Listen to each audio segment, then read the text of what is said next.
नमस्कार, आप देख रहे हैं दूरदर्शन समाचार। आपके साथ मैं हूं पराक्रम सिंह शेखावत। बताएंगे आपको आज दिन भर से जुड़ी बड़ी और महत्वपूर्ण खबरें। समाचार की शुरुआत सुर्खियों के साथ। प्रधानमंत्री नरेंद्र मोदी ने 6वें रामनाथ गोयनका व्याख्यान में भारत को बताया दुनिया के लिए ग्रोथ मॉडल। कहा, केंद्र सरकार देश में हाई ग्रोथ रेट के साथ सामाजिक न्याय कर रही है सुनिश्चित। विकसित भारत के लक्ष्य को पूरा करने के लिए गुलामी की मानसिकता से पूरी तरह से उठना जरूरी।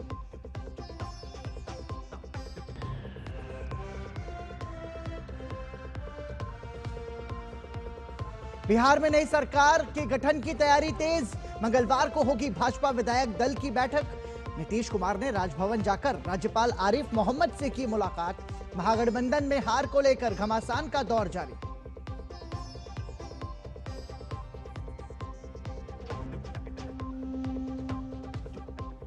केंद्रीय गृह मंत्री अमित शाह की अध्यक्षता में उत्तरी क्षेत्रीय परिषद की 32वीं बैठक। राज्यों के बीच समन्वय, नीति सिनर्जी और राष्ट्रीय विकास पर फोकस। गृह मंत्री अमित शाह ने कहा, आतंकवाद को जड़ से मिटाना हमारी साझा प्रतिबद्धता।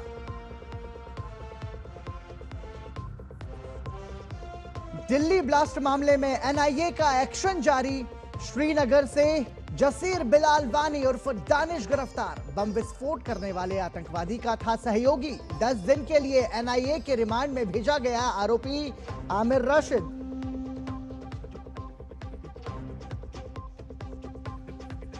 दो पैन कार्ड मामले में आजम खान और उनके बेटे अब्दुल्ला आजम को पाया गया दोषी। रामपुर की एमपी एमएलए अदालत ने सुनाई 7 साल जेल की सजा, भेजे गए जेल।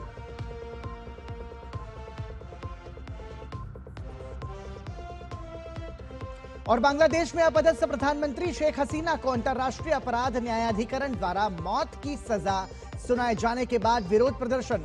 बांग्लादेश आवामी लीग का मंगलवार को देशव्यापी बंद का ऐलान।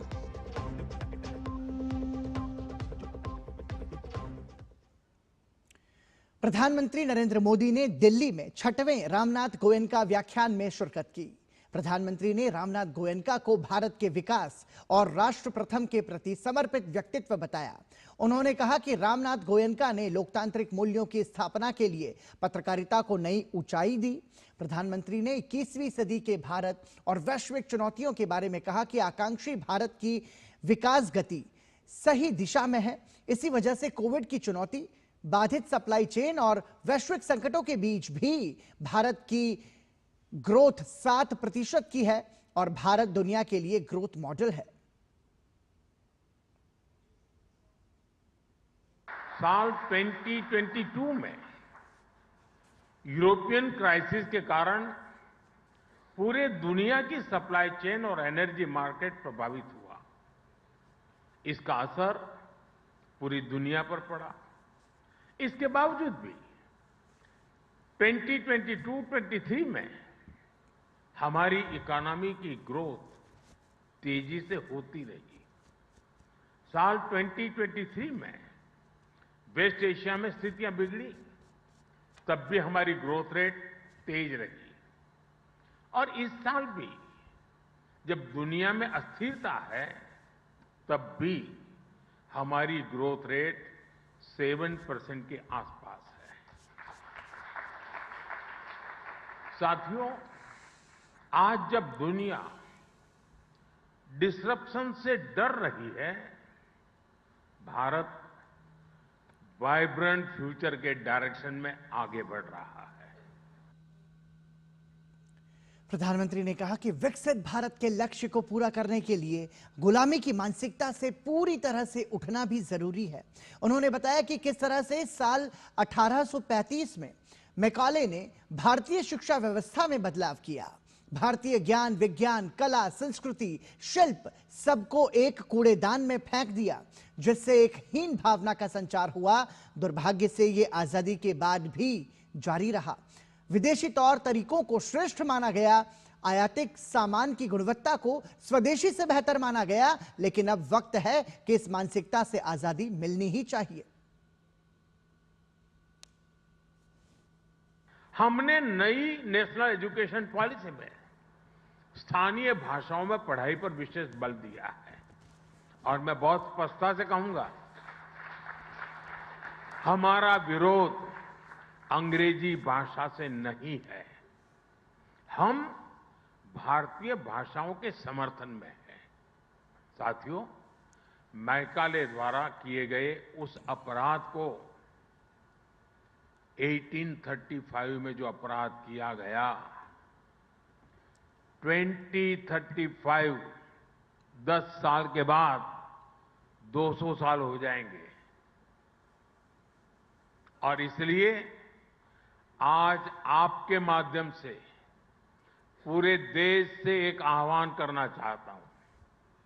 अगले 10 साल में हमें संकल्प लेकर चलना है कि मैकाले ने भारत को जिस गुलामी की मानसिकता से भर दिया है, उस सोच से मुक्ति पाकर के रहेंगे। 10 साल हमारे पास बड़े महत्वपूर्ण हैं। प्रधानमंत्री नरेंद्र मोदी ने कहा कि मौजूदा केंद्र सरकार देश में हाई ग्रोथ रेट, सामाजिक न्याय सुनिश्चित कर रही है। देश के 100 पिछड़े जिलों को आकांक्षी बनाकर उन्हें विकास की राह पर लाया गया है।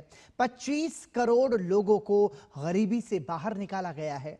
94 करोड़ लोगों को सामाजिक सुरक्षा के दायरे में लाया गया है। लेकिन दुख की बात है कि कांग्रेस ने देश में नक्सलवाद और अर्बन नक्सल को पालने पोसने का काम किया और अब तो वो देश के हित को तिलांजलि दे चुके हैं और वो देश के लिए खतरा है।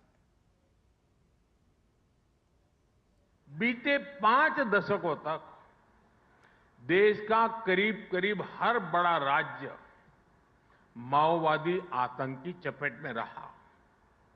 लेकिन ये देश का दुर्भाग्य था कि कांग्रेस भारत के संविधान को नकारने वाले माओवादी आतंक को पालती पोसती रही और सिर्फ दूर दराज के क्षेत्रों में, जंगलों में ही नहीं, कांग्रेस ने शहरों में भी नक्सलवाद की जड़ों को खाद पानी दिया। कांग्रेस ने बड़ी बड़ी संस्थाओं में अर्बन नक्सलियों को स्थापित किया। साथियों, 10-15 साल पहले कांग्रेस में जो अर्बन नक्सली माओवादी पैर जमा चुके थे, वो अब कांग्रेस को मुस्लिम लीगी माओवादी कांग्रेस एमएमसी बना चुके हैं।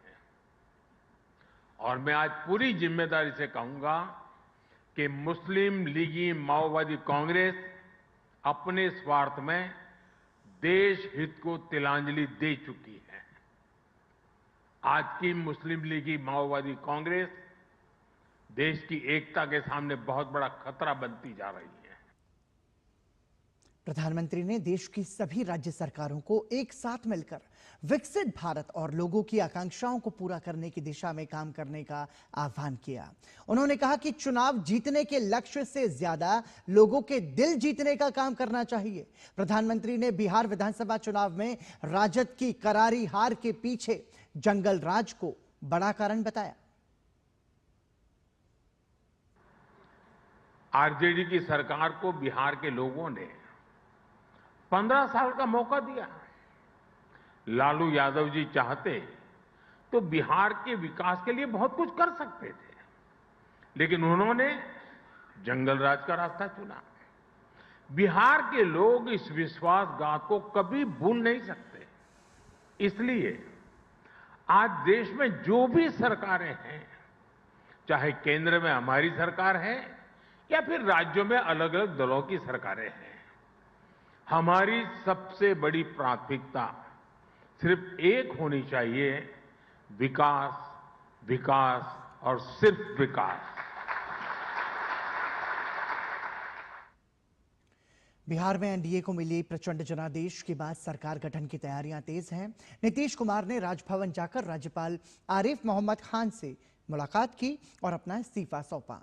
राज्यपाल ने उनसे नई सरकार के गठन होने तक राज्य का कार्यवाहक मुख्यमंत्री बने रहने का आग्रह किया। सूत्रों के मुताबिक 20 नवंबर को नीतीश कुमार 10वीं बार बतौर मुख्यमंत्री शपथ ले सकते हैं। देखिए ये रिपोर्ट।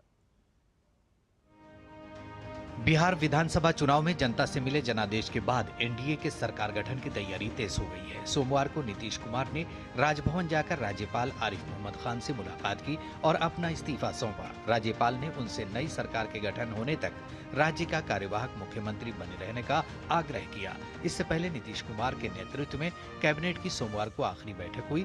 बैठक के बाद जेडीयू नेता विजय कुमार चौधरी ने कहा कि मंत्रिमंडल भंग कर दिया गया, जल्द ही नया मंत्रिमंडल बनेगा।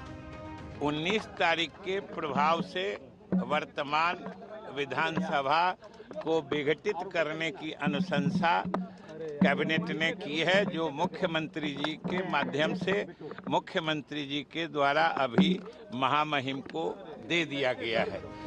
सूत्रों के मुताबिक 20 नवंबर को नीतीश कुमार 10वीं बार बतौर मुख्यमंत्री शपथ ले सकते हैं। शपथ ग्रहण का कार्यक्रम राजधानी पटना स्थित गांधी मैदान में होगा। इस बीच नई सरकार की रूपरेखा को लेकर बिहार में बैठकों का दौर जारी है। माना जा रहा है कि मंगलवार को बीजेपी विधायक दल की मीटिंग होगी, फिर एनडीए विधायक दल की मीटिंग होगी, जिसमें नीतीश कुमार नेता चुने जाएंगे। भारतीय जनता पार्टी के अटल सभागार में विधायक दल की बैठक है और भारतीय जनता पार्टी विधायक दल की बैठक में अपने नेता का चयन करेगी। उसमें केंद्र से भी हमारे ऑब्जर्वर आएंगे और उसके बाद जो है फिर एनडीए और फिर सरकार गठन का काम पूरा कर लिया जाएगा। व्यक्तिगत ये हम लोग जानते हैं कि 20 तारीख को शपथ ग्रहण होगा, प्राइम मिनिस्टर भी वहां जाएंगे। हम लोगों को भी जाने के लिए कहा गया है। डबल इंजन की सरकार, मोदी जी और नीतीश जी का पवित्र भाव को लोगों ने समर्थन दिया। बिहार में बम्पर पोलिंग के बाद मिले परिणाम में एनडीए गठबंधन को 202 सीटें मिली हैं, जबकि महागठबंधन सिर्फ 34 सीटों पर जीत दर्ज कर सका। बीजेपी 89 सीट जीतकर बिहार में सबसे बड़ी पार्टी बनकर उभरी है। उधर करारी हार के बाद राजद परिवार में मची घमासान पर केंद्रीय मंत्री गिरिराज सिंह ने कांग्रेस और राजद पर निशाना साधते हुए कहा कि लोकतंत्र में परिवारवाद खत्म होने का समय आ गया है। प्रधानमंत्री जी तो चुनाव के पहले ही कह दिया था कि चुनाव के बाद लालू जी का परिवार ही बिखर जाएगा। परिवारवाद को अब लोकतंत्र में खत्म होने का समय आ गया है।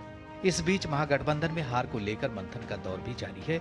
राष्ट्रीय जनता दल के नेता तेजस्वी यादव ने सोमवार को हार के कारणों की समीक्षा के लिए अपने आवास पर पार्टी के विधायकों और हारे हुए प्रत्याशियों की बैठक की। ब्यूरो इनपुट के साथ मधुरेश नारायण और कुमार आलोक की रिपोर्ट, डीडी न्यूज। बिहार विधानसभा चुनाव में एनडीए को मिले प्रचंड जनादेश के बाद केंद्रीय मंत्री अर्जुन राम मेघवाल ने बिहार की जनता का धन्यवाद दिया है। केंद्रीय मंत्री ने कहा कि इतने बड़े जनादेश के बाद बिहार में विकास की रफ्तार को रुकने नहीं दिया जाएगा। बिहार के चुनाव में जंगल राज एक बड़ा मुद्दा था। बिहार के मतदाताओं का भी आभार प्रकट करना चाहेंगे कि जिन्होंने इतना मैसिव मैंडेट एनडीए के पक्ष में दिया। शानदार मतदान करके शानदार निर्णय सुनाया और बिहार के चुनाव में एक टैगलाइन बहुत फेमस हुई थी कि बिहार के विकास की रफ्तार को अब हम रुकने नहीं देंगे। इसी दिशा में ये परिणाम आए हैं, ऐसा हमें लगता है। राहुल गांधी जी की बात का विश्वास बिहार की जनता को नहीं रहा, ये उनको विश्लेषण करना चाहिए। पश्चिम बंगाल में एसआईआर को लेकर राज्य मुख्य निर्वाचन अधिकारी के कार्यालय में एसआईआर को लेकर 13 सूत्रीय दिशा निर्देश जारी किए गए हैं। इन दिशा निर्देशों में आयोग ने बीएलए को एसआईआर से जुड़ा एक स्पष्ट संदेश दिया है। राज्य सीईओ के कार्यालय ने निर्देश दिया है कि यदि कोई बीएलए मतदाताओं की ओर से बीएलओ के पास अधिकतम 50 फॉर्म जमा करता है तो उस बीएलए को एक घोषणा पत्र देना होगा कि फॉर्मों में लिखी गई सारी जानकारी सही है। आपको बता दें कि एसआईआर शुरू होने के बाद से भाजपा सत्तारूढ़ दल के बीएलएस की भूमिका पर लगातार सवाल उठा रही है। भाजपा का आरोप है कि सत्तारूढ़ दल के बीएलए विपक्षी दल के मतदाताओं के नाम हटाने के लिए बीएलओ पर दबाव बना रहे हैं। शिकायत के बाद आयोग ने यह निर्णय लिया है।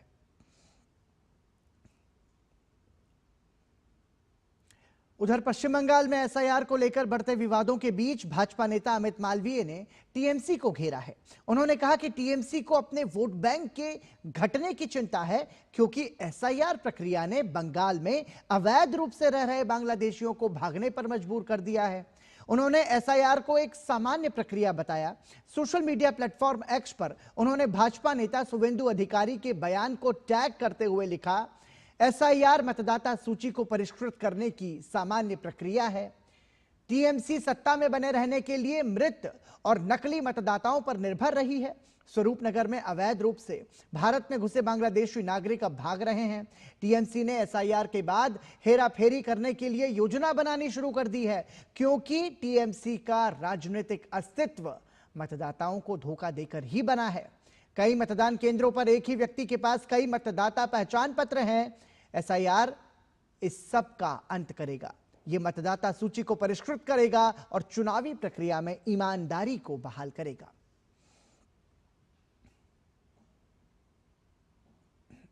पश्चिम बंगाल में चुनाव आयोग द्वारा जारी एसआईआर प्रक्रिया पर भाजपा नेता शुवेंदु अधिकारी ने एसआईआर का लाभ देशभक्तों को होने की बात कही है। भाजपा नेता ने कहा कि जो सही दिशा में काम करता है, भ्रष्टाचार तुष्टीकरण नहीं करता है, उसी को फायदा होगा। एसआईआर हमारी मतदाता सूची को शुद्ध करना है।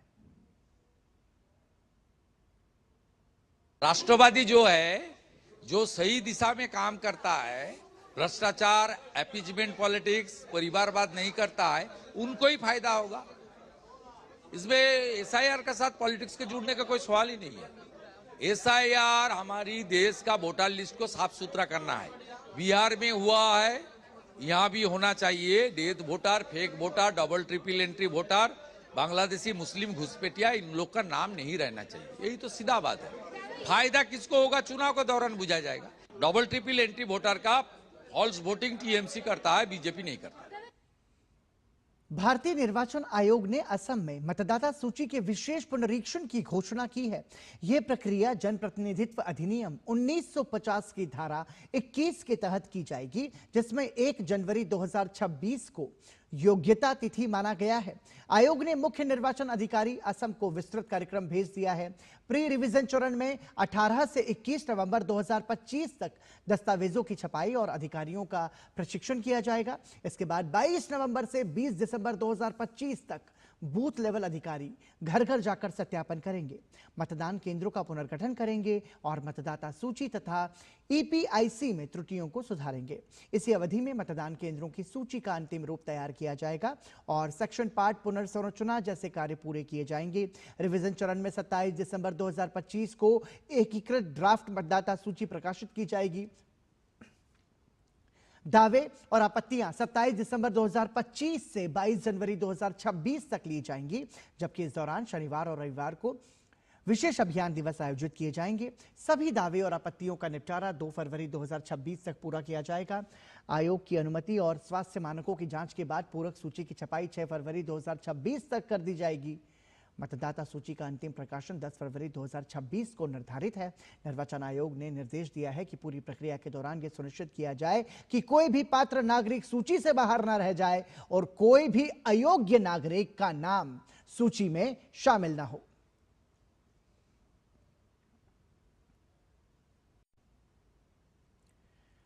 निर्वाचन आयोग के जरिए एसआईआर के दूसरे चरण को लेकर सोमवार 3 बजे तक जारी डेटा के अनुसार फॉर्म का वितरण 98.32% और डिजिटाइजेशन 8.68% तक पहुंचा है।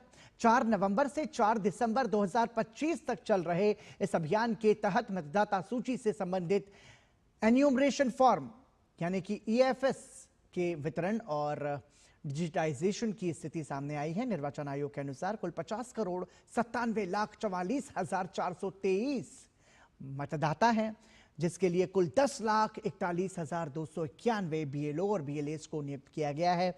साथ ही निर्वाचन आयोग ने बताया कि कुल 50,11,75,907 ईएल वितरित किए जाएंगे, जो कि कुल 98.32% रहा। 4,42,64,064 ईएफएस डिजिटाइज्ड किए, जो कि कुल 8.68% रहा है। देश भर में एन्यूमरेशन फॉर्म वितरण तेजी से आगे बढ़ रहा है और 100% के करीब पहुंच गया है। हालांकि डिजिटाइजेशन की गति अभी धीमी है और केवल 8.68% कार्य पूरा हुआ है। आयोग ने राज्यों को निर्देश दिए हैं कि फील्ड वितरण के साथ साथ डिजिटल अपडेट भी गति से किया जाए ताकि निर्धारित समय सीमा के भीतर विशेष पुनरीक्षण पूरा हो सके।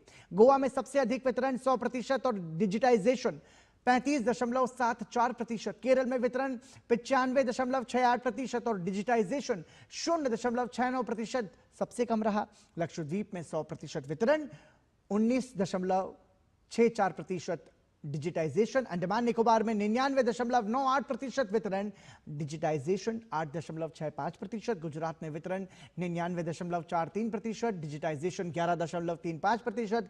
छत्तीसगढ़ में वितरण 97.67% और डिजिटाइजेशन 6.61%। मध्य प्रदेश में वितरण 99.63% और डिजिटाइजेशन 9.72%। पुदुचेरी में 94.35% वितरण और डिजिटाइजेशन 18.79%। राजस्थान में वितरण 98.85% और डिजिटाइजेशन 27.84%। तमिलनाडु में वितरण 94.31% और डिजिटाइजेशन 9.62%। उत्तर प्रदेश में 11% वितरण और 98.90% वितरण और डिजिटाइजेशन 1.27% और पश्चिम बंगाल में वितरण 99.56% और डिजिटाइजेशन 9.55%।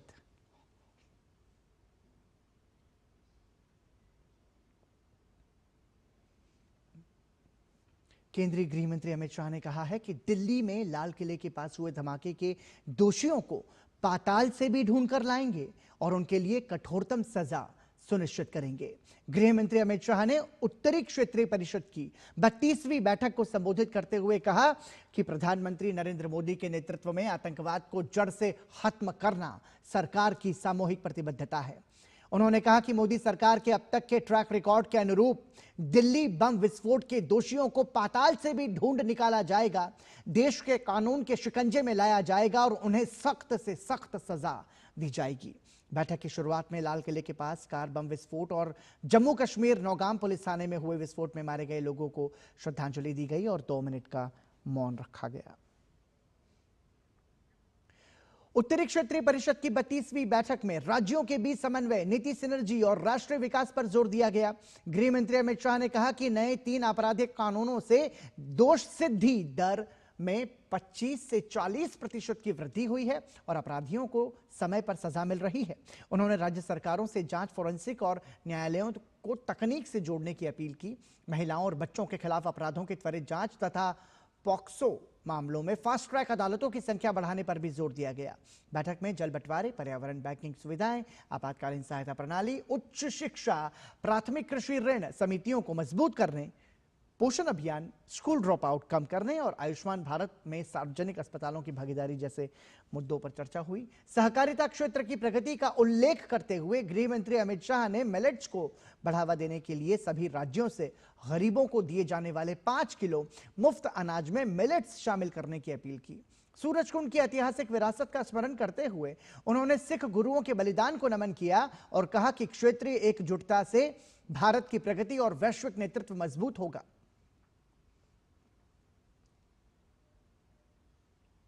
दिल्ली के लाल किले धमाके की जांच में एनआईए को बड़ी सफलता मिली है। एजेंसी ने आतंकी उमर के एक और मुख्य सह षड्यंत्रकारी जसीर बिलाल वानी को श्रीनगर से गिरफ्तार किया है, जो पूरे हमले की प्लानिंग में सक्रिय भूमिका निभा रहा था। इसी मामले में आज आरोपी आमिर राशिद अली को पटियाला हाउस कोर्ट में पेश किया गया, जहां एनआईए को उसकी 10 दिन की रिमांड मिली है। दिल्ली के लाल किला क्षेत्र में 10 नवंबर को हुए बम धमाका मामले में राष्ट्रीय जांच एजेंसी एनआईए को बड़ी सफलता हाथ लगी है। एनआईए ने धमाके में शामिल आतंकी के एक और प्रमुख सहयोगी को गिरफ्तार किया है। आरोपी की पहचान कश्मीर निवासी जसीर बिलाल वानी उर्फ दानिश के रूप में हुई है। एनआईए की एक टीम ने आरोपी को जम्मू कश्मीर की राजधानी श्रीनगर से गिरफ्तार किया है। एनआईए की जांच से पता चला है कि जम्मू कश्मीर के अनंतनाग जिले के काजीगुंड का निवासी आरोपी जसीर बिलाल इस हमले में सक्रिय षड्यंत्रकारी था और उसने आतंकवादी उमरुन नबी के साथ मिलकर इस आतंकी नरसंहार की योजना बनाई थी। इस बीच दिल्ली आतंकी विस्फोट मामले के आरोपी आमिर राशिद अली को सोमवार को एनआईए ने पटियाला हाउस कोर्ट में पेश किया। राष्ट्रीय जांच एजेंसी एनआईए को आमिर की 10 दिन की रिमांड मिल गई है। एनआईए ने दलील रखी कि इन्वेस्टिगेशन के लिए 10 दिन की रिमांड भी कम है, क्योंकि इन्वेस्टिगेशन अभी कंप्लीट नहीं हुई है और इसमें और कौन कौन लोग शामिल हैं उसको पता करना बहुत ज़रूरी है। बहुत सीरियस मैटर है ये, इसलिए 10 दिन की जो रिमांड है वो कोर्ट ने ग्रांट कर दी। दिल्ली ब्लास्ट में इस्तेमाल हुई I-20 कार का मालिक आरोपी आमिर राशिद अली था। एनआईए ने आरोपी आमिर राशिद अली को गिरफ्तार किया था। आमिर पर आरोप है कि उसने आत्मघाती हमलावर उमर के साथ मिलकर इस धमाके की साजिश रची थी। इस दौरान एनआईए ने कोर्ट को बताया कि आमिर राशिद अली ने आत्मघाती हमलावर उमर उन नबी के लिए सेफ हाउस का इंतजाम किया था। उसने लाल किले के पास हुए धमाके में इस्तेमाल किए गए आईईडी को बनाने में हमलावर की मदद की थी। एनआईए विस्फोट के पीछे की साजिश का पता लगाने के लिए विभिन्न पहलुओं पर जांच कर रही है। आतंकवाद रोधी एजेंसी की कई टीमें विभिन्न सुरागों का पता लगा रही हैं और आतंकी हमले में शामिल प्रत्येक व्यक्ति की पहचान के लिए विभिन्न राज्यों में छापेमारी कर रही हैं। Doctor Adil, doctor Parvez, doctor Arif, doctor Farooq और डॉक्टर शाहीन ये आतंकवाद के वो सफेद चेहरे हैं जिन्होंने दिल्ली के साथ साथ देश भर में धमाकों का नेटवर्क तैयार किया था। दिल्ली में बम धमाके के बाद जैसे जैसे जांच आगे बढ़ रही है, आतंक के सफेद पोश चेहरों से नकाब हटता जा रहा है। आतंकी संगठन जैश ए मोहम्मद के फरीदाबाद मॉड्यूल की सबसे खास सदस्य डॉक्टर शाहीन ने पाकिस्तान समेत कई देशों में नेटवर्क स्थापित किया था।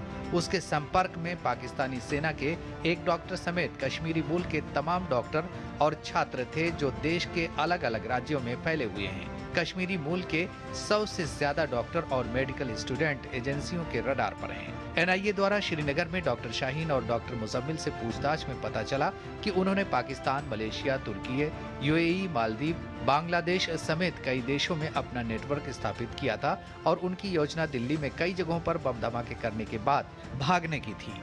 जांच एजेंसियों की पूछताछ में सामने आया है कि फरीदाबाद मॉड्यूल के निशाने पर दिल्ली और बड़े धार्मिक स्थल थे। इस मॉड्यूल को जैश ए मोहम्मद बीते करीब 4 साल से तैयार कर रहा था।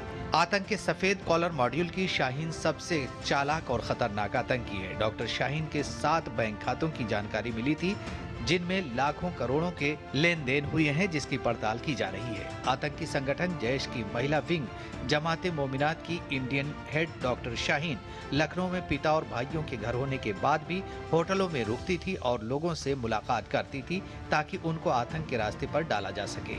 लखनऊ में डॉक्टर शाहीन आधा दर्जन से अधिक लोगों के नियमित संपर्क में थी। अब जांच एजेंसियां इन लोगों की तलाश कर रही हैं। जानकारी के मुताबिक कानपुर मेडिकल कॉलेज में असिस्टेंट प्रोफेसर की नौकरी छोड़कर डॉक्टर शाहीन ने 2016 से 2018 तक यूएई में नौकरी की और वहीं डॉक्टर शाहीन की मुलाकात जैश की महिला विंग से हुई। जांच में कई नाम सामने आ रहे हैं और व्हाइट कॉलर आतंक की जड़ धीरे धीरे पता चल रही है कि वो कहां तक फैली हुई है। ब्यूरो इनपुट के साथ नीरज सिंह की रिपोर्ट, डीडी न्यूज। दिल्ली में हुए बम विस्फोट के मामले में कांग्रेस के पूर्व सांसद हुसैन दलवाई ने कहा है कि दिल्ली में हुए बम विस्फोट की घटना में राष्ट्रीय स्वयंसेवक संघ की भूमिका की जांच की जानी चाहिए। कांग्रेस नेता ने कहा कि आरएसएस में कुछ ऐसे गुट हैं जो आतंकवाद का समर्थन कर सकते हैं और इस वजह से लोगों के साथ अन्याय होता है, इसलिए सरकार को आरएसएस के खिलाफ भी कुछ कार्रवाई करनी चाहिए। दलवाई के इस बयान को लेकर बड़ा राजनीतिक विवाद खड़ा हो गया है। कांग्रेस नेता के इस बयान पर भाजपा ने उनकी कड़ी आलोचना की है। भाजपा प्रवक्ता शहजाद पूनावाला ने दलवाई की तीखी आलोचना करते हुए उन्हें आतंकवाद का प्रचारक करार दिया। भाजपा नेता ने कहा कि महबूबा मुफ्ती के बाद अब हुसैन दलवाई भी आतंकवाद के प्रचारक बनने के लिए कूद पड़े हैं। After Mehbooba Mufti's bizarre comment justifying the Delhi blast, now it is the turn of Congress's Hussain Dalwai, who has come out once again to become a spin doctor of terror. And he echoes the line taken by Mr. Chidambaram that there is internal terrorism, that circumstances lead to terrorism, that injustice leads to terrorism. He invokes RSS's name also, tries to draw parallel where none exists.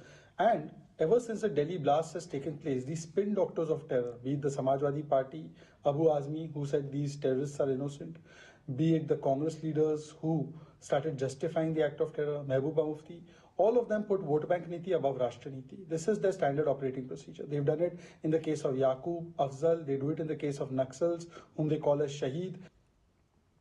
वहीं कांग्रेस नेता के इस बयान की भाजपा नेता और IT प्रमुख अमित मालवीय ने एक्स पर पोस्ट साझा करते हुए इस बयान पर लिखा कि एमएमसी मुस्लिम लीग माओवादी कांग्रेस लाल किला विस्फोट को जायज ठहराती है, बचाव में पूर्व गृह मंत्री पी चिदंबरम का हवाला देती है।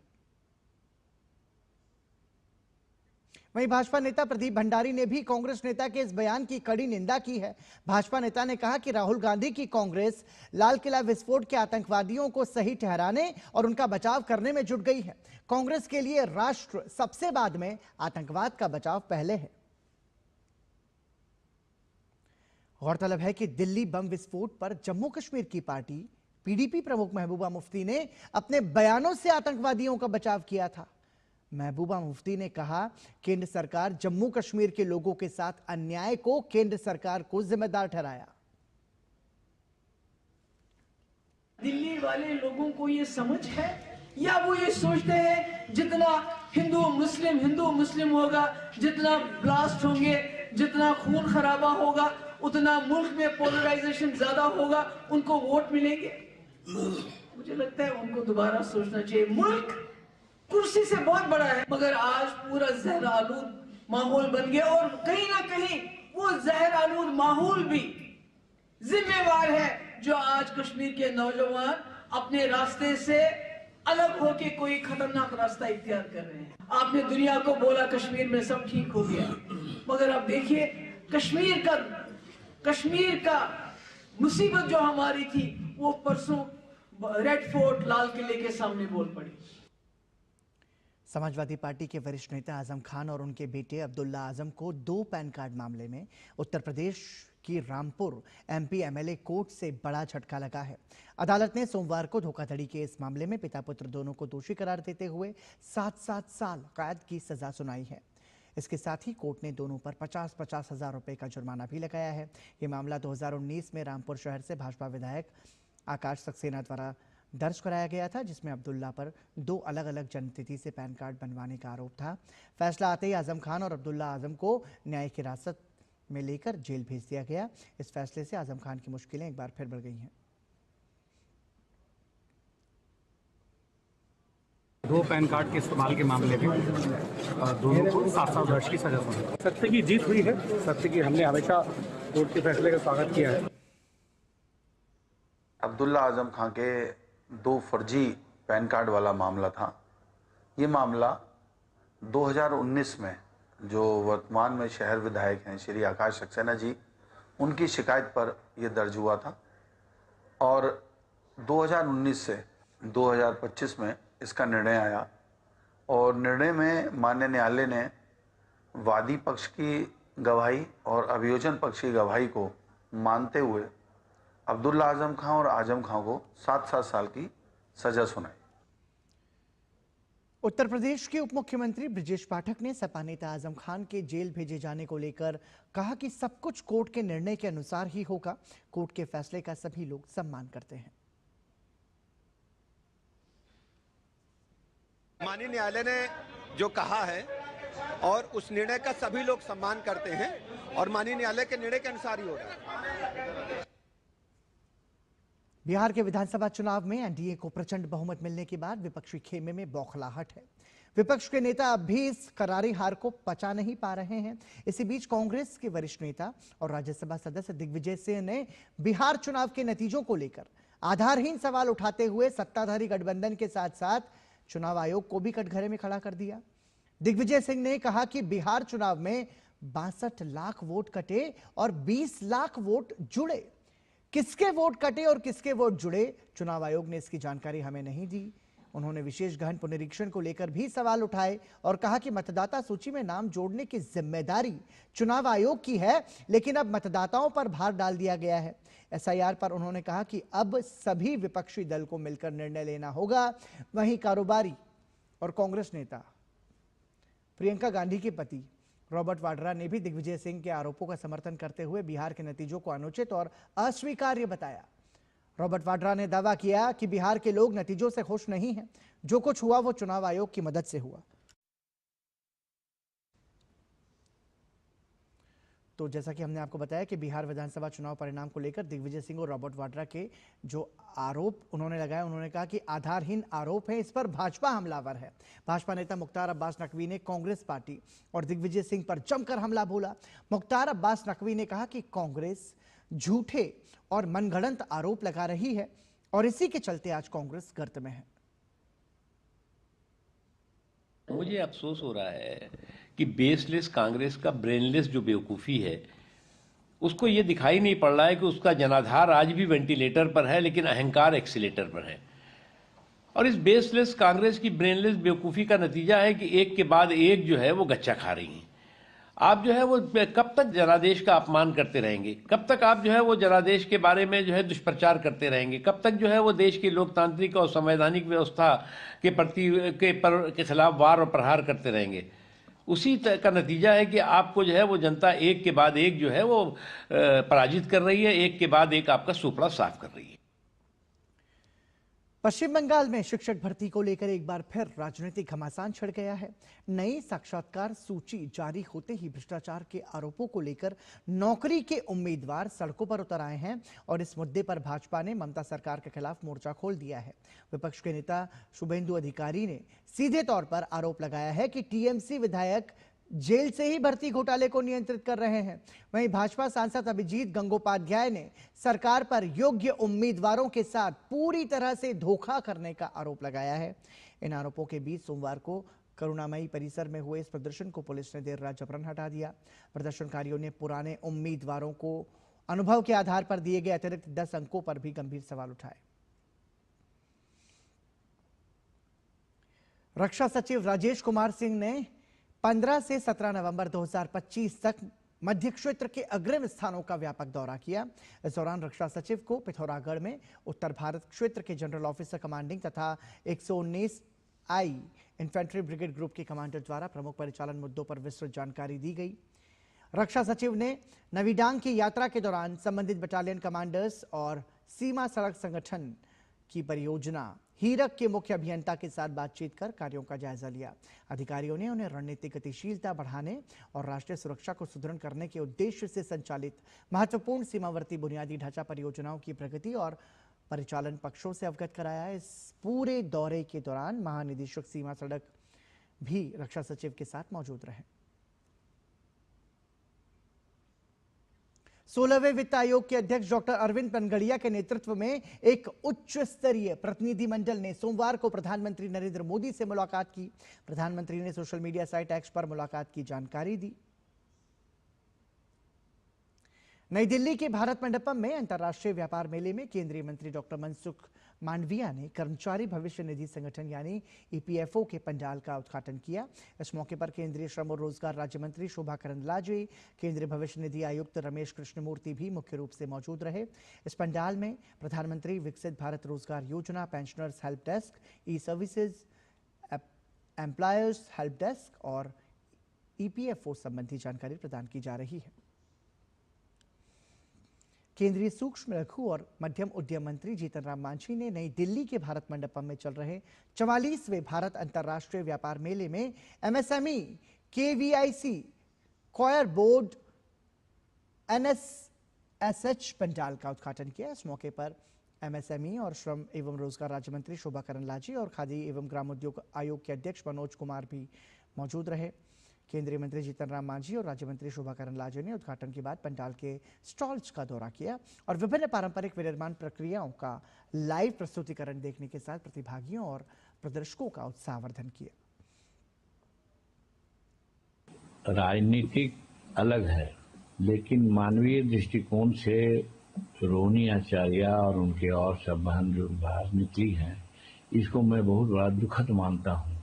सबसे पहले अपने भाई को, बड़े भाई को घर से निकलवाया और फिर अब बहन लोगों को निकलवाया। उस बहन को जिसने किडनी तक दे दिया और उस बहन को कहता है गंदा किडनी दे दिया, पैसा ले लिया। ये शर्मनाक बात है।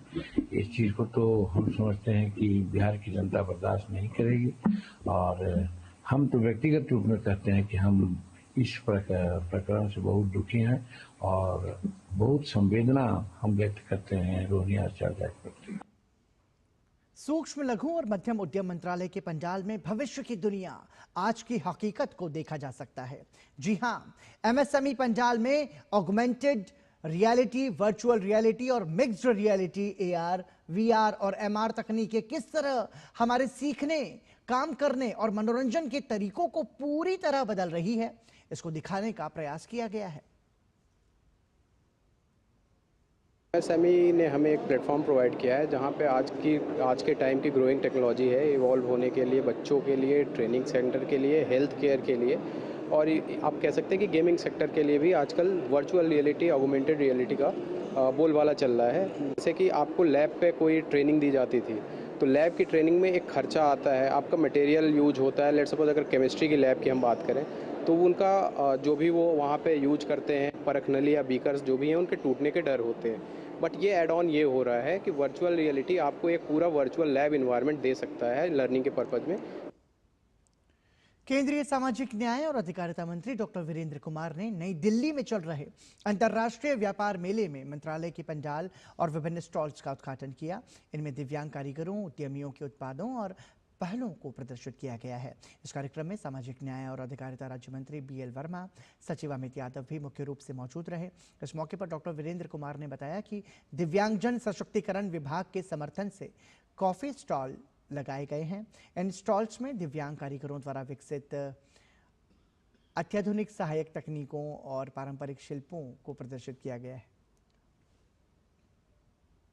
सामाजिक न्याय अधिकारिता मंत्रालय के अनुसूचित जाति वित्त विकास निगम, पिछड़ा वर्ग वित्त विकास निगम, सफाई कर्मचारी वित्त विकास निगम, इन तीनों निगमों के संयोजन से नीचे 100 स्टॉल लगाए गए हैं और यहाँ पर दिव्यांगता वित्त विकास निगम की ओर से 22 स्टॉल यहाँ पर लगाए गए हैं। देश के प्रधानमंत्री आदरणीय नरेंद्र मोदी जी का जो सोच है, भारत को आत्मनिर्भर बनाना, भारत को आत्मनिर्भर बनाने में सबका साथ, सबका विकास, सबका विश्वास, देश के अनेक राज्यों से जो उनके द्वारा प्रोडक्ट किए जाते हैं, उन प्रोडक्ट को विक्रय के लिए यहाँ पर प्लेटफॉर्म तो उपलब्ध कराया ही जाता है, साथ ही साथ उसको ई-कॉमर्स से जोड़ा जा रहा है, जिससे कि वो भारत सहित विदेशों में भी अपने द्वारा उत्पादित वस्तुओं को बेच सकें। केंद्रीय प्रत्यक्ष कर बोर्ड यानी CBDT के अध्यक्ष रवि अग्रवाल ने नई दिल्ली के भारत मंडपम में चल रहे भारत अंतर्राष्ट्रीय व्यापार मेले में करदाताओं के लाउंज का उद्घाटन किया। प्रत्येक राज्य एक राष्ट्र निर्माता की थीम पर आधारित ये लाउंज भारत के संघीय और आर्थिक ताने बाने को सुदृढ़ करने में करदाताओं की महत्वपूर्ण भूमिका को रेखांकित करता है। इसका उद्देश्य करदाता सेवाओं के बारे में जागरूकता बढ़ाना और नागरिकों को उनके अधिकारों और उत्तरदायित्वों के बारे में सरल और आकर्षक तरीके से शिक्षित करना है। A lot of activities and a lot of facilities are here for the taxpayers who will be visiting this lounge. Brochures, as many as 38 brochures are available for the taxpayers, for which QR codes are also available. They can scan it and then it is available to the taxpayers on different issues. It is for the first time we have also come up with this brochures for non-residents. So for taxpayers all across the spectrum, the information is available. Comprehensive information is also available on the website of the Income Tax Department. Delhi police commissioner Satish Golchha ने भारत मंडपम में चल रहे भारत अंतर्राष्ट्रीय व्यापार मेले में Delhi police के पंडाल का उद्घाटन किया। पंडाल में लगाए गए स्टॉल्स का उद्देश्य नव अधिनियमित आपराधिक कानूनों, मादक पदार्थ विरोधी पहलों, साइबर अपराध रोकथाम और पुलिस परिवार कल्याण सोसाइटी के कल्याण कार्यक्रमों के बारे में जन जागरूकता पैदा करना है। केंद्र सरकार ने प्रिंट मीडिया उद्योग के लिए एक महत्वपूर्ण कदम उठाते हुए सरकारी विज्ञापनों की दरों में बढ़ोतरी करने का फैसला किया है। सोमवार को की गई घोषणा के अनुसार प्रिंट मीडिया में दिए जाने वाले विज्ञापनों की दरों में 26% की वृद्धि की गई है। सूचना एवं प्रसारण मंत्रालय द्वारा जारी एक आधिकारिक बयान में कहा गया है कि इस निर्णय से सरकार और मीडिया जगत दोनों को ही कई महत्वपूर्ण लाभ प्राप्त होंगे। इस संशोधन के तहत दैनिक समाचार पत्रों में 1 लाख प्रतियों पर श्वेत एवं श्याम विज्ञापनों की दर 47.40 रुपये प्रति वर्ग सेंटीमीटर से बढ़ाकर 59.68 रुपये प्रति वर्ग सेंटीमीटर कर दी गई है। इसके अलावा सरकार ने दर संरचना समिति द्वारा की गई रंगीन विज्ञापनों के लिए प्रीमियम दरों और तरजीही स्थानों से संबंधित सिफारिशों पर भी अपनी सहमति व्यक्त की है। ये जानना महत्वपूर्ण है कि केंद्रीय संचार ब्यूरो द्वारा प्रिंट मीडिया विज्ञापनों की दरों में पिछला संशोधन 9 जनवरी 2019 को किया गया था, जो 8वीं RSC की सिफारिशों पर आधारित था। वो दरें 3 वर्षों की अवधि के लिए ही मान्य थी, जिसके बाद दरों में संशोधन के लिए 11 नवंबर 2021 को 9वीं RSC का गठन किया गया था। नई दिल्ली में संस्कृति मंत्रालय के राष्ट्रीय अभिलेखागार द्वारा आज एक विशेष व्याख्यान का आयोजन किया गया। इस कार्यक्रम में इतिहास और अभिलेखों से जुड़े महत्वपूर्ण मुद्दों पर विस्तृत चर्चा हुई। इस मौके पर वरिष्ठ विद्वानों ने जम्मू कश्मीर से जुड़े ऐतिहासिक पहलुओं पर अपने विचार साझा किए। आइए आपको दिखाते हैं डीडी न्यूज संवाददाता अंकित मिश्रा की ये रिपोर्ट। नई दिल्ली स्थित राष्ट्रीय अभिलेखागार में आज शोधकर्ताओं, विद्यार्थियों और विभिन्न संस्थानों से आए विशेषज्ञों की मौजूदगी में एक विशेष व्याख्यान का आयोजन किया गया। कार्यक्रम के मुख्य वक्ता ICHR के चेयरमैन प्रोफेसर रघुवेंद्र तनवर ने जम्मू कश्मीर के इतिहास, दस्तावेजी साक्ष्यों और समय समय पर सामने आए राजनीतिक सामाजिक मुद्दों का व्यापक विश्लेषण प्रस्तुत किया। कश्मीर कभी एक विभिन्न अंग नहीं था, एक अटूट अंग रहा है इस देश का। इसके वर्णन आपको राजतरंगिणी में मिलते हैं, विष्णु पुराण में मिलते हैं, 16 जनपद का जिक्र मिलता है, हजारों साल पहले मिलता है। अब उदाहरण के लीजिए शंकराचार्य को ले लीजिए आप, तो आप कल्पना कीजिए कि 8th-9th सेंचुरी में आदि कहां से चलकर कहां तक जा रहे हैं। अगर कोई ऐसा अटूट अंग ना होता, अगर कोई अड़चने होती, कोई दिक्कत होती, तो ऐसा क्यों होता। आज भी शंकराचार्य टेम्पल ऐसे लोकेशन पर है कि आप कल्पना कीजिए 2000 साल पहले कब वो बना होगा, किस व्यवस्था में वो बना होगा, क्या वहां की सोच होगी, क्या लोगों की कल्पना होगी। सांस्कृतिक मंत्रालय के तत्वाधान में आयोजित इस व्याख्यान में जम्मू कश्मीर से जुड़े ऐतिहासिक परिप्रेक्ष्यों, दस्तावेजी तथ्यों और विभिन्न घटनाओं की ऐतिहासिकता पर विस्तार से चर्चा की गई। छत्तीसगढ़ के मुख्यमंत्री विष्णुदेव साय ने बस्तर में पूना मार्गेम परिसर स्थित पंडुम कैफे कॉफी शॉप का उद्घाटन किया। इसका संचालन आत्मसमर्पण करने वाले माओवादी और नक्सल पीड़ित युवक युवतियों द्वारा किया जाएगा। जिला प्रशासन की पहल पर इन युवाओं को होटल मैनेजमेंट का विशेष प्रशिक्षण दिया गया है, ताकि वो आत्मनिर्भर बनकर सम्मानजनक जीवन की शुरुआत कर सकें। इस मौके पर मुख्यमंत्री विष्णुदेव साय ने कहा कि मां दंतेश्वरी की पावन धरती पर पंडुम कैफे का शुभारंभ होना सौभाग्य की बात है। ये पहल उन सभी के लिए प्रेरणा है जिन्होंने हिंसा का मार्ग छोड़कर समाज की मुख्यधारा में लौटने का संकल्प लिया। साथ ही बस्तर क्षेत्र के IG सुंदरराज P ने कहा कि आत्मसमर्पण करने वाले इन लोगों को सम्मानजनक जीवन बिताने के लिए एक महत्वपूर्ण कदम है। हिंसा त्याग कर समाज की मुख्यधारा में शामिल होने के उद्देश्य से आत्मसमर्पण कर रहे माओवादी कैडर्स के पुनर्वास के लिए शासन की रिहैबिलिटेशन पॉलिसी के तहत सभी प्रकार की सहायता उपलब्ध कराई जा रहा है। इसी क्रम में बस्तर संभाग के अंतर्गत सभी जिलों में आत्मसमर्पित माओवादी कैडर्स के लिए स्किल डेवलपमेंट ट्रेनिंग प्रदान की जा रही है। संभाग मुख्यालय जगदलपुर की स्किल डेवलपमेंट ट्रेनिंग स्कूल में आत्मसमर्पित माओवादी कैडर्स के लिए होटल मैनेजमेंट एवं हॉस्पिटैलिटी सेक्टर में ट्रेनिंग प्रदान की जा रही है। होटल मैनेजमेंट सेक्टर में ट्रेनिंग प्राप्त किया आत्मसमर्पित माओवादी कैडर्स की रोजगार के लिए पंडुम कैफे नाम से एक कॉफी शॉप दिनांक 17 नवंबर 2025 को जिला मुख्यालय जगदलपुर में प्रारंभ की जा रही है। भगवान बिरसा मुंडा की 150वीं जयंती पर दिल्ली विधानसभा में आज एक अनोखे आयोजन हुआ और इस दिल्ली विधानसभा इस अनोखे आयोजन का गवाह बनी। मेरा युवा भारत कार्यक्रम के तहत नक्सल प्रभावित जिलों से आए 200 युवा दिल्ली पहुंचे, जहां न सिर्फ उनका सम्मान किया गया बल्कि इन्हें दिल्ली विधानसभा को करीब से महसूस करने का मौका भी मिला। देखिए डीडी न्यूज संवाददाता दीपक रावत की ये रिपोर्ट।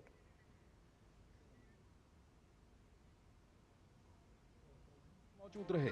कार्यक्रम का उद्देश्य इन युवाओं को दिल्ली के लोकतांत्रिक संस्थानों और ऐतिहासिक धरोहरों से रूबरू कराना था। इस दौरान एक आदिवासी छात्र प्रवेश ने अपना अनुभव साझा करते हुए कहा कि उनके साथ दिल्ली आए कई युवा ऐसे हैं जो पहली बार ट्रेन में बैठे हैं और दिल्ली जैसे महानगर को करीब से देख रहे हैं। प्रवेश ने कहा कि ये उन जैसे युवाओं के लिए किसी बड़े सपने के साकार होने जैसा है। सबसे पहले तो हमने रेलवे स्टेशन से दिल्ली का और यहाँ तक का सफ़र किया तो हमने बड़ी बड़ी इमारतें हमने देखी, लगा कि यार ये तो हमने टीवी में देखा हुआ है। थोड़ा सा अचंभित हुए, यार ये ऐसी चीज़ें हैं जिन्हें हम शायद हकीकत में भी पूरे कर सकते हैं। ऐसे बहुत सारी चीज़ों को हमने 3 दिन के अंदर ऑब्जर्व किया और ऑब्जर्व करने के बाद ये समझ में आया कि नहीं, हम बहुत पीछे हैं और आगे बढ़ना बहुत ज़रूरी है। संयुक्त अरब अमीरात में 19वें दुबई एयर शो का आगाज हो चुका है। दुबई वर्ल्ड सेंट्रल में चल रहे इस शो में 115 देशों के 1500 से ज्यादा प्रदर्शक शामिल हैं। रक्षा राज्य मंत्री संजय सेठ ने भारतीय प्रतिनिधिमंडल का नेतृत्व किया। इस प्रतिनिधिमंडल में रक्षा विभाग, रक्षा उत्पादन विभाग, विदेश मंत्रालय और सशस्त्र बलों के वरिष्ठ अधिकारी शामिल हैं। रक्षा राज्य मंत्री संजय सेठ ने इंडिया पवेलियन का उद्घाटन किया, जिसमें HAL, DRDO, coral technologies, image, synergy, explorer और SFO टेक्नोलॉजीज सहित कई प्रमुख भारतीय रक्षा एवं प्रौद्योगिकी कंपनियों के स्टॉल्स शामिल हैं। उन्होंने कहा, यह पवेलियन एरोस्पेस और रक्षा क्षेत्र में भारत की बढ़ती क्षमताओं और साझेदारियों को दर्शाता है। वहीं भारतीय वायुसेना सूर्य किरण एरोबैटिक टीम और LCA तेजस के साथ भाग ले रही हैं। रक्षा राज्य मंत्री ने ब्रह्मोस स्टॉल का भी उद्घाटन किया और इस सुपरसोनिक क्रूज मिसाइल को एयर शो का एक प्रमुख आकर्षण बताया। उन्होंने भारतीय IDEX विजेताओं के साथ भी बातचीत की और कहा कि उनके नवाचार रक्षा प्रौद्योगिकी के भविष्य और वैश्विक एरोस्पेस में भारत की बढ़ती भूमिका को दर्शाते हैं। रक्षा मंत्री आदरणीय राजनाथ सिंह जी का जो मोटिवेशन है, उसका परिणाम है कि हमारा MSME सेक्टर, हमारे प्राइवेट प्लेयर्स, हमारा स्टार्टअप सब एक मुट्ठी से उस इंडिजिनस सिस्टम की ओर बढ़े हैं। अब आगे की योजना है कि अगली बार जब हम 2 साल बाद आएंगे तो एक अम्ब्रेला के अंदर 40 नहीं, सैकड़ों की संख्या में, ताकि भारत की शक्ति को पूरी दुनिया देखे। तो दुनिया ने देखा कैसे चौथी सबसे बड़ी इकोनॉमी हम $4 ट्रिलियन की हो गए। अब वह दिन दूर नहीं कि $5 ट्रिलियन की हम इकोनॉमी होगी। सारा एक जो मंत्र है इंडिजिनस, स्वदेशी, उस मंत्र को लेकर आज पूरा रक्षा क्षेत्र हमारे राजनाथ सिंह जी के नेतृत्व में आगे बढ़ रहा है। SCO राष्ट्राध्यक्ष परिषद की बैठक के लिए रूस पहुंचे विदेश मंत्री डॉक्टर एस जयशंकर ने सोमवार को रूसी विदेश मंत्री सर्गेई लावरोव के साथ मुलाकात की। बैठक के दौरान एस जयशंकर ने कहा कि मेरे लिए ये विशेष अवसर है और भी महत्वपूर्ण है क्योंकि हम राष्ट्रपति पुतिन की 23वें वार्षिक शिखर सम्मेलन के लिए भारत यात्रा की तैयारी कर रहे हैं। विभिन्न क्षेत्रों में कई द्विपक्षीय समझौतों, पहलों और परियोजनाओं पर चर्चा चल रही है। हम आने वाले दिनों में इनके अंतिम रूप दिए जाने की आशा करते हैं। This particular occasion for me is all the more important as we prepare for President Putin's visit to India for the 23rd annual summit. A number of bilateral agreements, initiatives and projects are under discussion in various fields. We look forward to the finalization in the coming days. This will certainly add more substance and texture to our special and privileged strategic partnership. और इसी के साथ समाचार में अभी के लिए इतना ही। दीजिए अनुमति। नमस्कार।